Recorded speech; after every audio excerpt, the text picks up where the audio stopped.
Hello बच्चों, let's read the question. It says that dikaryophase is a specific characteristic of.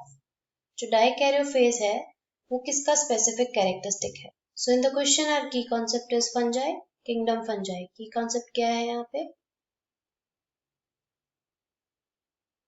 Kingdom fungi. Kingdom fungi.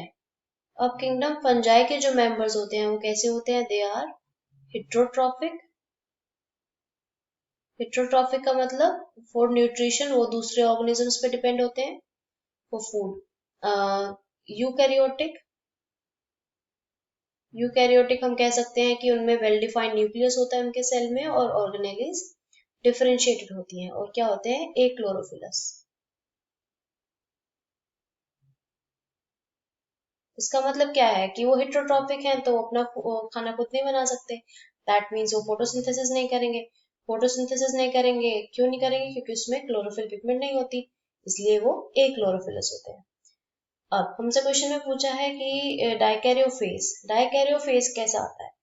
अब generally हम देखते हैं कि जो दो हैप्लॉइड सेल्स होते हैं, तो one haploid cell and other haploid cell, they fuse. Immediately fuse करके वो क्या बना लेते हैं?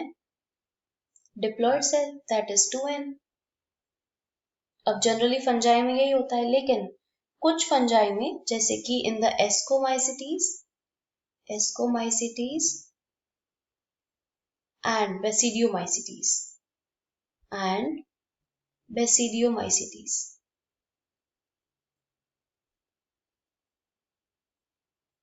इन फंजाई में हमारे पास क्या होता है कि N और N मतलब कि दो हैप्लॉइड सेल्स आपस में इमीडिएटली फ्यूज नहीं होते.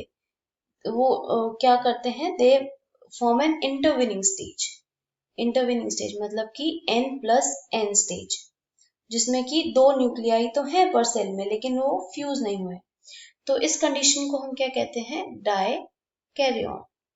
डाइकैरियन या फिर डाइकैरियोफेज. तो ये डाइकैरियोफेज किसका फीचर है?